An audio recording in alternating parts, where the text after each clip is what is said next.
Bonjour à tous et bienvenue à ce webinaire. Je suis très content d'être avec vous aujourd'hui pour parler de la sortie de Galigeo G22. Ce sera l'occasion pour vous de découvrir l'ensemble des nouvelles fonctionnalités en action.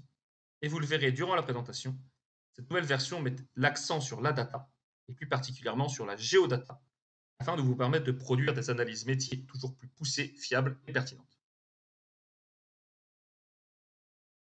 Très rapidement, avant de rentrer dans le vif du sujet, je suis Vincent de Chandon, chef de produit marketing chez Galigeo, et je serai votre hôte pour les 30 prochaines minutes. Si durant la présentation, vous avez des questions, n'hésitez pas à les poser via l'onglet questions disponible dans l'interface du webinar et nous tâcherons d'y répondre ensemble à la fin de cette présentation. Et si jamais il y a des questions que nous n'avons pas le temps de traiter durant la demi-heure qui arrive, je reviendrai vers vous juste après directement par mail, donc vraiment n'hésitez pas. Et on va se lancer maintenant à la découverte de Galigeo G22 en balayant dans un premier temps l'ensemble des nouvelles fonctionnalités avant de passer à une partie pratique, une démonstration produit, où vous pourrez voir ces fonctionnalités en action. Quand nous avons commencé à concevoir la G22, nous sommes partis d'un constat criant chez l'ensemble de nos clients et aussi la très grande partie des prospects avec qui nous avons pu discuter. Ce constat, c'est que les utilisateurs travaillent presque exclusivement avec leurs propres données métiers. Mais souvent, cela ne suffit pas pour pleinement répondre à leurs besoins.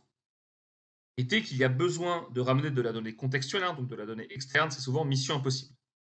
Et c'est pour cette raison que nous avons mis l'accent sur la data avec cette G22, afin de permettre à tout utilisateur ou utilisatrice de venir enrichir ses analyses avec de la donnée contextuelle de qualité prête à l'emploi. Cela a aussi été pour nous l'occasion de remanier l'expérience que les utilisateurs faisaient de nos solutions afin d'en améliorer l'ergonomie et d'en simplifier l'utilisation, mais nous reviendrons dessus plus tard durant la présentation. Je parlais de data mise à l'honneur. Désormais, avec Giligio, ce n'est pas moins de 350 indicateurs économiques, sociologiques, démographiques, en provenance de l'INSEE, qui sont accessibles en quelques clics au sein de vos cartes grâce au Data Hub.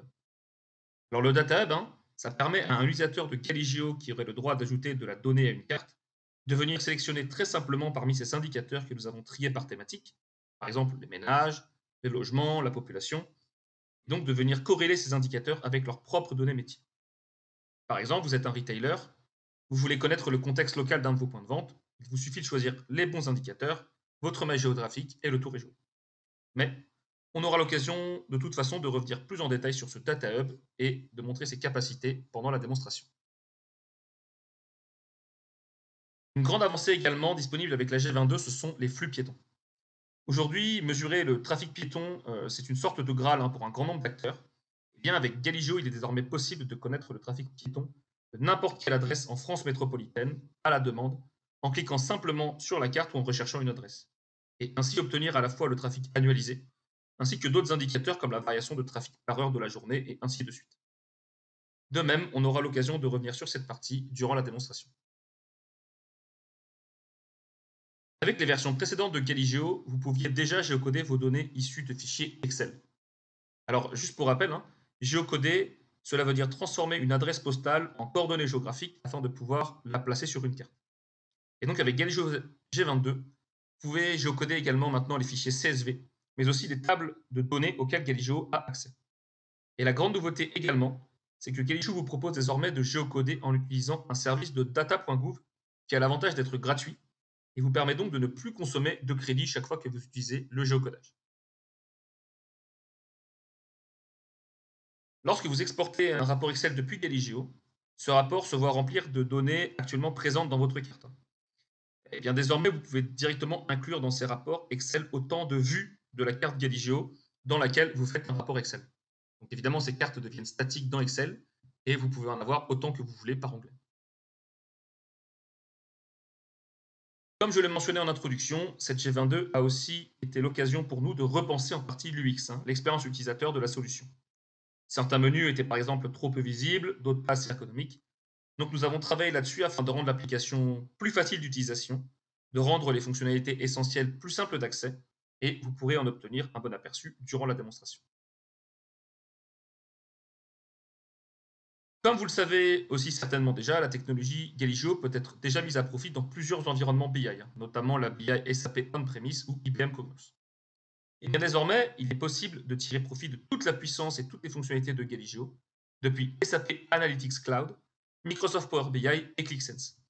Et ce point est vraiment extrêmement intéressant, hein. Il mérite presque un webinaire à lui tout seul. Donc je ne vais pas me pesantir plus dessus pour le moment, mais l'annonce est faite. Et si vous avez de plus amples questions, n'hésitez pas à utiliser l'onglet questions de l'interface du webinaire. Les slides précédents présentaient les fonctionnalités majeures, si j'ose dire, et bien entendu, vous retrouverez bon nombre d'autres nouvelles fonctionnalités ou améliorations, dont certaines sont listées ici, hein. Par exemple, une grande amélioration a été portée aux vues, hein. Il est possible de sauvegarder sur une carte. Vous pouvez aussi désormais également afficher des bâtiments 3D sur vos analyses pour y apporter plus de contexte, etc. On verra certaines de ces évolutions durant la présentation également, et vous recevrez un lien suite au webinaire qui vous donnera accès à la liste complète des nouvelles fonctionnalités, améliorations et correctifs de cette G22. Et bien entendu, hein, toutes les cartes que vous avez déjà créées jusqu'à présent avec Galigio, hein, toutes les fonctionnalités que vous utilisez au quotidien, tout est là, hein. Carte de chaleur, série temporelle, gestion de territoire, carte de flux, tout est présent, hein, vous permettant, pour ceux qui sont on-premise, eh bien, de migrer l'esprit tranquille vers Galigio G22. Et ceux qui sont sur notre plateforme cloud, eh bien, ils ont déjà la chance d'être en G22 depuis le courant de l'été. Je vous propose donc maintenant de passer à la partie, hein, que vous attendez certainement tous avec impatience, à la partie pratique de ce webinaire, la démonstration produit de Galigio G22. Donc juste le temps pour moi de changer d'environnement et place à l'action.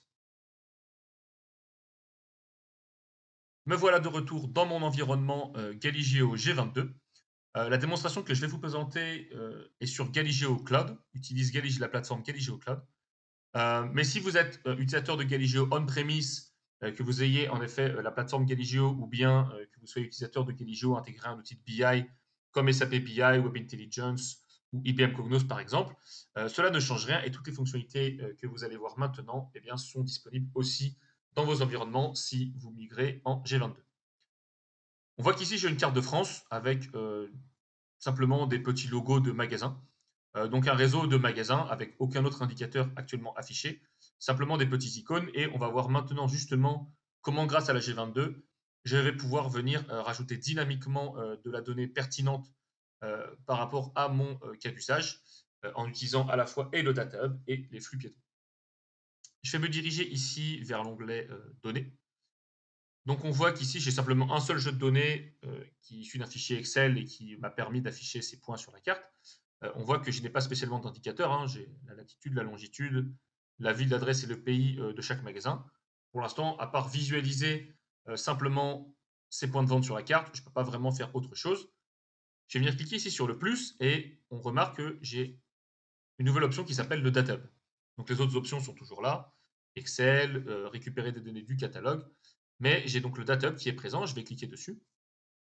Et là, on voit que ça m'ouvre une nouvelle fenêtre contextuelle qui me permet déjà eh bien, de choisir des indicateurs par thématique. Donc, comme je le mentionnais dans les slides, on a regroupé certains indicateurs sous certaines thématiques, qu'on a nommé ménage, logement, population, et qui permettent déjà de précharger un certain nombre d'indicateurs qui sont pertinents en fonction des cas d'usage auxquels vous voulez répondre. Vous êtes plutôt intéressé pour récupérer par exemple des données de population, eh bien vous avez un certain nombre d'indicateurs qui ont déjà été compilés et qui sont prêts à l'emploi. Donc là, pour cette démonstration, je ne vais pas directement utiliser eh bien, on va dire une des thématiques prédéfinies. Je vais aller directement plus en détail, par exemple dans la population. Et donc, on voit qu'ici, j'ai accès à un nombre assez impressionnant d'indicateurs. Et en fait, pour les choisir, c'est assez simple. J'ai juste à cocher ceux dont j'ai besoin. Ensuite, de choisir la maille géographique à laquelle je veux les récupérer et ils vont venir se charger sur ma carte. Donc, peut-être que là, eh bien, ce qui m'intéresse dans mon cas, ce sont le nombre d'hommes qui ont de 15 à 29 ans. Je vais choisir aussi le nombre de femmes. Je vais choisir aussi directement le nombre de personnes tout court. Et puis, je peux bien sûr en choisir d'autres, hein. Je peux par exemple aller dans le logement et accéder par exemple au nombre de logements et de résidences principales ou au nombre de ménages disposant d'une voiture. Donc, c'est vraiment très très riche en termes d'indicateurs. Comme je vous l'avais mentionné dans la première partie du webinaire, il y a quasiment tous les indicateurs de l'INSEE qui sont accessibles. Et donc, une fois que j'ai fait mon choix ici, je peux choisir à quelle maille géographique j'aimerais les récupérer. Donc, évidemment, les départements, les communes et les iris, pour ceux à qui ça ne parlerait pas, c'est un découpage de l'INSEE en fait, qui découpe la population par tranche égale de population. Pardon. Donc, pour ceux qui ne connaîtraient pas les iris, c'est un indicateur officiel de l'INSEE qui découpe le territoire par tranche homogène de population. et qui permet donc d'accéder à de l'info beaucoup plus granulaire, puisqu'on se retrouve à peu près avec 70 000 iris sur le territoire. Donc ici, pour vous montrer, je vais continuer à utiliser les iris. On voit qu'ici, j'ai sélectionné 6 indicateurs. Je vais valider. Donc, on voit ici les indicateurs. Ça, c'est pas, voilà, pas forcément très intéressant, c'est simplement le code INSEE auquel ils sont rattachés. Je confirme ma sélection. Et donc, automatiquement, eh bien, les données vont venir se charger sur la carte.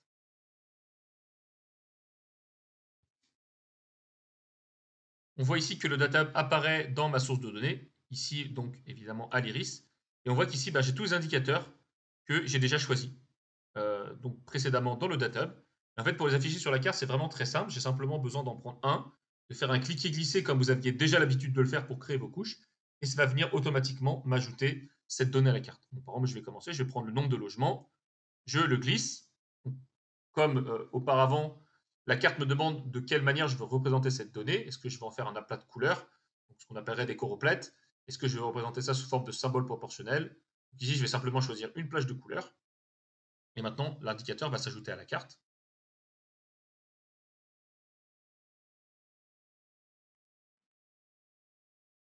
Si je zoome un peu, on va pouvoir accéder aux indicateurs du niveau iris.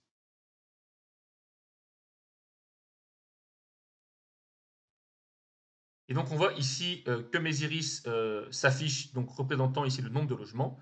On a la légende ici qui nous indique bien à quelle couleur correspond quelle tranche donc, de logement. Et donc ici, on voit qu'on a accès bien, très simplement à un nouvel indicateur qui est le nombre de logements que je n'ai pas eu besoin d'aller chercher moi-même. Je n'ai pas eu besoin d'aller sur le site de l'INSEE, de télécharger le bon fichier Excel, de venir l'intégrer dans Galigeo. Galigeo me propose directement ce type de données, directement ce type de données à disposition. Je vais résumer un petit peu plus pour que vous voyez un petit peu la granularité qu'il est possible d'obtenir. Et donc en fait, une fois que cette couche est importée, elle se comporte comme n'importe quelle autre couche de données. Donc en fait, très simplement, vous allez pouvoir la filtrer. Vous allez pouvoir appliquer en effet donc un filtre dessus depuis la légende. Donc ça, c'est une astuce que j'aime bien toujours remontrer dans les webinaires parce qu'elle n'est pas forcément très connue. Si vous ne voulez garder dynamiquement que des tranches de valeurs qui vous intéressent, vous pouvez cliquer sur celles qui ne vous intéressent pas et ça va les masquer. Donc, par exemple, si je veux garder, on va dire que les 3 dernières, je clique ici, hop, et automatiquement, ça va venir en fait me masquer. Donc ça n'applique pas un filtre, ça vient simplement masquer visuellement les zones que je ne peux pas voir. Donc ici, les tranches de valeurs que je ne veux pas voir. Et pour les rafficher, c'est tout aussi simple. Je reclique dessus et automatiquement, ça va venir me rafficher les données. Et donc, comme je le disais, il est aussi possible de déclencher un filtre. Donc ici, par exemple, je pourrais aussi utiliser un filtre et dire, ici, je n'aimerais avoir que les iris dans lesquels j'ai un nombre de logements supérieur à une valeur. Je peux même mixer les indicateurs et me dire, en fonction ici du nombre de logements représentés par iris, j'aimerais ne garder que ceux où il y a un nombre de résidences principales, je ne sais pas, qui est supérieur à, alors je vais dire, on va prendre quelque chose au hasard, par exemple, qui est supérieur à 5000. Donc ici, par exemple, je vais choisir ici 5000. Alors 5000, ça me donne que 4 objets. Alors c'est peut-être pas assez. Je vais choisir un petit peu moins. Je vais prendre 3000. Je vais sauvegarder. Et donc automatiquement, on se retrouve uniquement avec des iris dans lesquels j'ai à la fois donc un nombre de logements ici représentés par tranche de valeur et dans lesquels on a un nombre de résidences principales qui est supérieur ici au chiffre que j'avais choisi, donc ici 3000. Vous voyez que cette couche en fait se comporte vraiment comme n'importe quelle autre couche, comme une couche de données métiers que vous auriez importée. Mais simplement ici, vous êtes venu puiser cette donnée dans le catalogue de Galigio. Et donc tout de suite, on voit que en fait, moi, j'ai simplement eu besoin d'importer mes points de vente, même sans indicateur. Et j'obtiens déjà une vue pertinente, une vue cartographique pertinente de mes magasins. On voit qu'ici, j'ai déjà une vue pertinente de mes magasins, puisque je peux être capable de savoir si mes magasins sont situés dans des zones où il y a une forte population qui vit. Donc là, je montrais par rapport au nombre de logements. Maintenant, je pourrais recommencer et me dire, maintenant, ce qui m'intéresse, c'est de savoir, par exemple, le nombre d'hommes âgés de 15 à 29 ans, peut-être parce que c'est la cible de ce que je vends dans mes magasins. Donc ici, par exemple, je peux choisir de l'afficher sous forme de symbole proportionnel, si c'est quelque chose qui est pertinent. Ça va venir s'afficher par-dessus les iris qui affichent le nombre de logements. Donc je vais faire ça.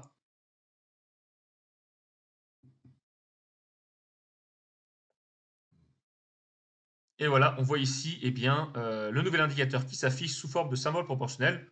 Alors évidemment, il y a beaucoup d'iris, donc la vue est un peu obstruée. Mais si on zoome un petit peu dans certaines zones, par exemple où j'ai des magasins, et bien ici, on va se rendre compte à la fois que je vois le nombre de logements avec mon aplat de couleurs et chaque symbole proportionnel représente le nombre d'hommes âgés de 15 à 29 ans. Et donc on se rend compte qu'il y a certains iris dans lesquels j'ai une population d'hommes âgés de 15 à 29 ans qui est assez importante.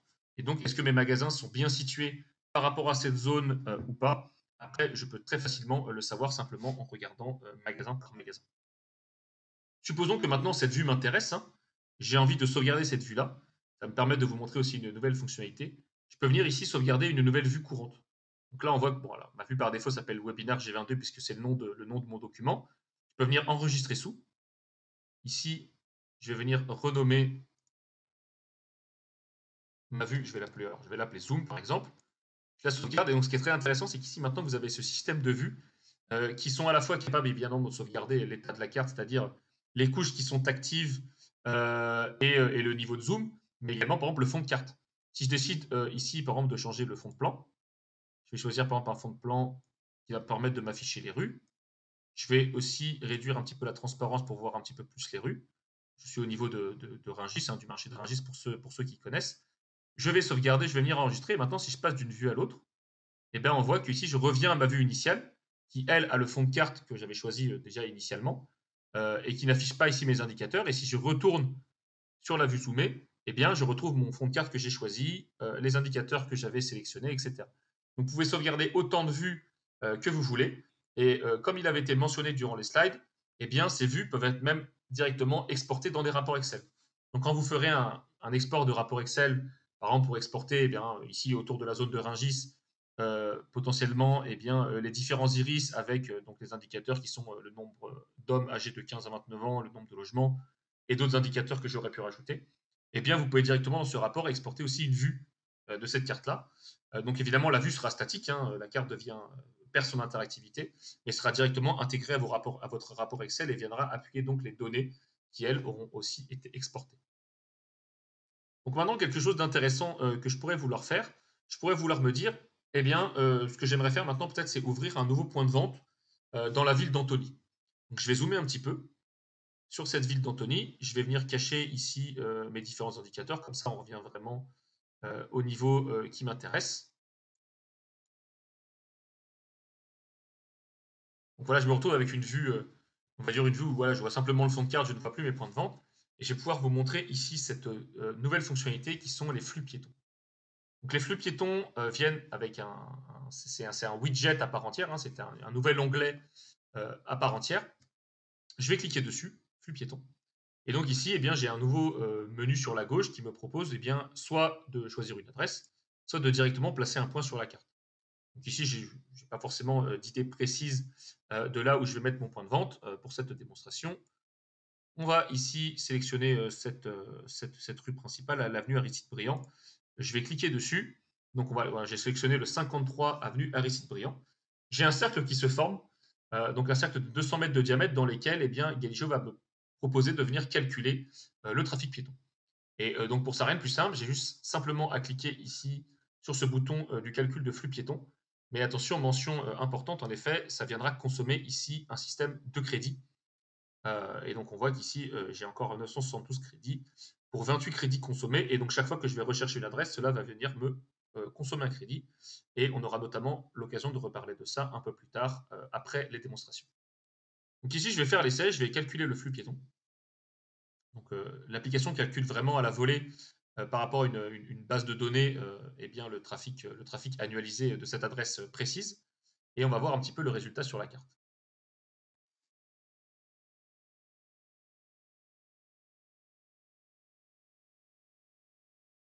Je vais dézoomer un petit peu, on obtient cette vue. Et en fait, qu'est-ce que c'est que cette vue? En fait, cette vue vous donne à la fois pour cette adresse précisément le trafic piéton annuel moyen, qui est ici d'un peu plus d'1 million de personnes qui passent en moyenne dans l'année, avec ici un indicateur précalculé de variation sur une journée. Donc, il vous donne en fonction des plages horaires, donc par tranche de 2 heures dans la journée, quels sont les moments où cette rue est la plus fréquentée. un petit peu comme ce que vous pourriez voir notamment sur Google, hein, si ça vous rappelle peut-être ce genre de choses quand vous faites une recherche. Et donc on voit qu'eh bien ici dans cette rue, la majorité du trafic évidemment se concentre plutôt on va dire entre 9h et 10h et aux alentours de 15h, 16h, 17h, potentiellement au moment où les gens vont aller au travail, hein, ce qui peut donc indiquer que cette rue est une rue que les gens empruntent potentiellement pour se rendre à leur travail ou pour emmener leurs enfants à l'école et puis évidemment pour faire le chemin inverse une fois qu'ils rentrent chez eux. Et donc on voit qu'ici, eh j'ai un piéton donc d'un million de personnes par an. Et ce qu'on voit derrière, affiché sous forme hexagonale, eh bien, c'est une idée des zones qui sont aussi les plus densément fréquentées. Donc là, on a vraiment à la fois le trafic précis pour cette adresse-là, et ça donne aussi une indication dans la zone.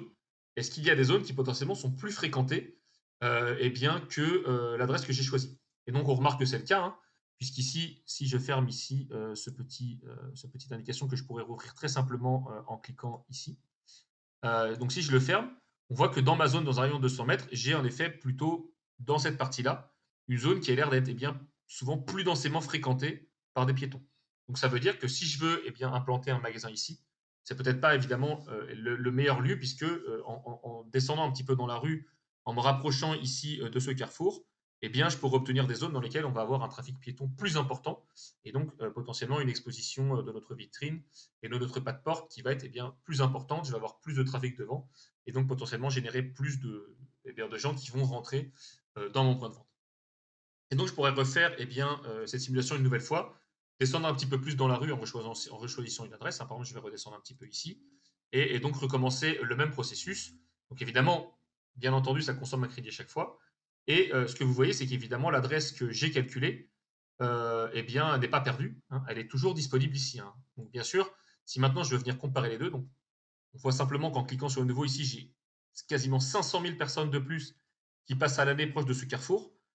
Et donc ça veut dire que plus je serai proche ici de ce carrefour entre la rue Auguste Moulin et la rue Aristide Briand, plus j'aurai un trafic piéton important. Et donc évidemment, meilleur ça peut être pour mon point de vente. Et donc comme je le précisais, si je veux repasser sur mon adresse précédente, je peux la réactiver ici simplement pour pouvoir venir comparer les deux.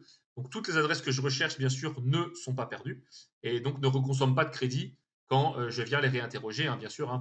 Vous avez, vous avez évidemment cherché donc le 53 avenue Aristide Briand. Si vous revenez demain, si vous revenez dans un mois euh, pour voir l'évolution du trafic, ça ne reconsommera pas un crédit. Donc on voit ici cette nouvelle fonctionnalité qui vous permet donc d'obtenir le trafic piéton annuel moyen. Et donc je ne vais pas m'étendre sur tous les use cases, hein, de tous les cas d'usage liés au trafic piéton. Si vous n'êtes pas au courant, on a même fait un webinaire dédié au trafic piéton qui s'est déroulé peu de temps avant l'été. Si ça vous intéresse, je peux vous renvoyer le lien de ce webinaire qui traite vraiment en profondeur de l'utilisation des flux piétons à la fois dans Galigeo mais aussi en termes de cas d'usage. Qu'est-ce que je peux finalement faire de ces flux piétons? Comment par exemple que je peux incorporer ça dans un modèle de prédiction de chiffre d'affaires? Et donc vous voyez que cette fonctionnalité est disponible dans Galigeo et donc vous permet d'obtenir ce que j'appellerais ce saint graal, hein, pour un grand nombre d'acteurs, notamment qui sont sur le terrain avec voilà, les différents points de vente, les réseaux de distributeurs, etc. Cette fonctionnalité est disponible dans Galigeo, elle est accessible en quelques clics, elle est vraiment très simple d'utilisation, comme vous avez pu le voir maintenant. Petite dernière fonctionnalité aussi que j'avais envie de vous présenter, puisqu'elle s'active en un clic, c'est la possibilité d'afficher des vues 3D des bâtiments. Donc en fait, j'ai simplement à cliquer sur ce nouveau bouton qui est apparu en bas à droite, je clique dessus et automatiquement, ça va venir me charger ici une vue 3D des bâtiments. Et si j'ai réduit un petit peu l'opacité, on voit qu'on va obtenir ici donc en 3D les bâtiments, qui peuvent nous permettre d'apporter peut-être plus de contexte. Et par exemple, de voir en effet de distinguer mieux les parcs, comment sont situés les bâtiments autour des parcs. Et par exemple, dans le cas de quelqu'un qui voudrait implanter un point de vente, ça peut être assez intéressant de savoir s'il va se situer dans une zone où il y a, par exemple, c'est assez dense en termes de bâtiments, ou ça va plutôt être une zone où on va trouver potentiellement des maisons à proximité. C'est voilà, c'est quelque chose qui apporte du contexte, de l'analyse, qui s'active et se désactive en un clic. Donc voilà, vous pouvez simplement venir l'activer et puis si jamais finalement ça n'apporte pas tant de valeur que ça, le désactiver à la volée comme ça au besoin. Donc c'est une petite fonctionnalité sympa qui a été ajoutée dans Galigeo. Euh, J'avais vraiment à cœur de vous montrer à la fois donc, les flux piétons et le data hub qui sont, on va dire, les deux grandes fonctionnalités qui sont arrivées dans la G22. Comme vous avez pu le voir pendant les slides, il y a un grand nombre d'autres fonctionnalités qui sont disponibles, que vous pouvez tester par vous-même, soit en migrant en G22, soit en venant simplement aussi tester notre plateforme cloud. Donc n'hésitez pas. Et sur ce, je vais repasser au slide.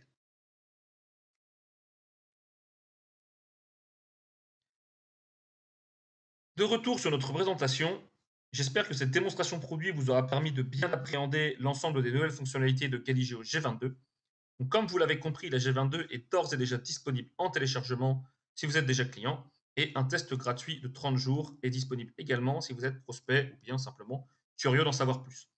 Donc n'hésitez pas, hein, les liens pour télécharger Galigeo G22 vous seront également communiqués par mail juste après ce webinar. Et comme je le disais, l'ensemble des solutions Galigeo, hein, que ce soit la plateforme aussi bien on-premise que cloud, ou bien les intégrations dans les solutions BI, sont testables pendant 30 jours, donc vraiment, n'hésitez pas. Et je vois que le temps file, donc je vous propose de passer maintenant directement aux questions-réponses. Alors, je regarde les questions, il y en a beaucoup. Alors, il y en a une qui est redondante, hein, plusieurs d'entre vous l'ont posée. Je viens d'y répondre d'ailleurs, hein, quand est-ce que sort la G22? Donc, comme je viens de le mentionner, la G22 est déjà sortie, hein, donc les clients cloud ont déjà été migrés dessus. Là, pour eux, il n'y a rien à faire de spécial. Et pour ceux qui installent Galigeo on-premise dans leur infrastructure, normalement, vous devriez déjà avoir reçu un message par mail qui vous donnait les liens de téléchargement de la G22. Et si ce n'est pas le cas, eh bien, vous recevrez de nouveau ces liens suite à ce webinaire. Alors, autre question. J'ai déjà installé la G22, mais je ne vois pas le Data Hub. Est-ce normal? Alors, c'est une très bonne question. C'est un sujet, en effet, que je n'ai pas évoqué durant la présentation. Alors, le Data Hub est disponible, hein, pour tous nos clients, hein, mais il se peut que, si vous êtes client depuis un certain temps, votre licence soit peut-être un peu vieille et que du coup, vous avez besoin d'une nouvelle licence pour accéder au Data Hub. Alors, je précise, une nouvelle licence qui n'entraînera pas de coût chez vous, bien entendu, hein. Et donc, si vous avez un problème similaire de votre côté à cette question, bah, je vous propose soit de revenir vers moi, soit de vous rapprocher du consultant Galigio qui vous suit afin simplement de mettre à jour votre licence pardon, et d'accéder donc au Data Hub. Et donc cela me permet aussi de rebondir, hein, cette fois-ci par rapport aux flux piétons, qui pour eux, pour le coup, fonctionnent avec un système de crédit. Donc si vous ne possédez pas de crédit pour ces derniers, hein, eh bien, vous n'y avez pas accès. Donc de même, je vous invite à vous rapprocher du consultant ou du commercial qui suit votre compte ou de revenir simplement vers moi et je vous orienterai vers la bonne personne. Alors encore autre question. Vous avez mentionné un connecteur pour Power BI. Nous sommes déjà équipés de Galigio pour SAP BI, mais nous utilisons aussi Power BI. Comment récupérer le connecteur? Alors en effet, ce nouveau connecteur vous permettra de faire exactement ce que vous faites aujourd'hui sous SAP BI, mais dans Power BI, hein, donc dans la solution de Microsoft. Fonctionnellement, ce sera ISO.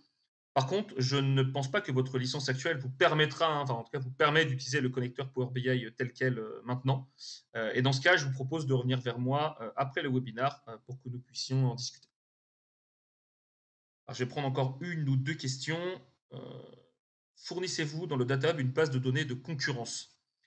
Alors, très bonne question également. C'est vrai qu'aujourd'hui, nous fournissons une base de données de concurrents qui est majoritairement issue de la base Sirène, mais qui aujourd'hui est disponible à la demande et pas directement dans le Data Hub, hein. Donc ça, c'est un projet, j'en ai pas parlé, mais c'est un projet que nous avons de continuer à alimenter le Data Hub avec de la nouvelle donnée, hein.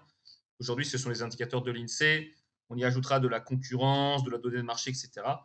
Mais donc aujourd'hui, cette mise en place de base de concurrence, hein, qu'on possède côté Galigio se fait, j'allais dire, à discrétion et selon la volonté du client, hein, et cela reste possible et disponible dans Galigio. Donc si en effet vous avez ce besoin-là, n'hésitez pas, pareil, à revenir vers moi ou vers le consultant qui vous suit pour en discuter. Allez, je vais prendre une dernière question. Comment sont mises à jour les données du Data Hub et des flux piétons? Alors c'est vrai qu'aujourd'hui, le Data Hub présente essentiellement un regroupement d'indicateurs de l'INSEE, donc les données sont mises à jour chaque fois que l'INSEE les met à jour. Donc, on va dire environ une fois par an. Ça peut arriver que parfois ça soit un peu moins. Et là, que vous soyez sur le cloud on-premise, hein, la mise à jour sera, si je puis dire, automatique, hein. Donc, bien entendu, vous serez averti en amont de cette mise à jour, mais vous n'aurez pas besoin de réinstaller quelque chose côté Galigio pour avoir accès aux nouvelles données. Et pour les flux piétons, nous ajoutons chaque mois les nouvelles données du mois qui vient de s'écouler. Donc, comme je le précisais, ces données sont disponibles sur la France métropolitaine, Corse incluse. Et donc, voilà, donc ça permet à la fois d'accéder à un historique de ces données-là et de tracer aussi l'évolution du flux sur une adresse donnée, par exemple, et par exemple de voir si le trafic est en hausse ou en baisse.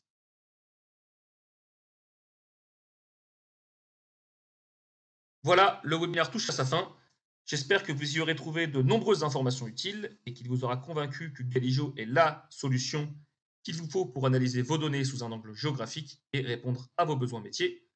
Quant à moi, j'ai été ravi de passer ce moment avec vous. Si jamais vous avez encore des questions, des interrogations, que vous voulez discuter projet géomarketing ou géodécisionnel, vous avez mon contact, vous l'avez reçu directement par mail ou vous avez celui de mes collègues sur ce slide. Donc n'hésitez pas.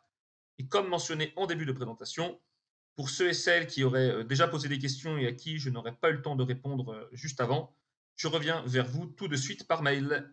Et sur ce, je vous souhaite à tous une excellente journée. Je vous dis à très vite. Au revoir.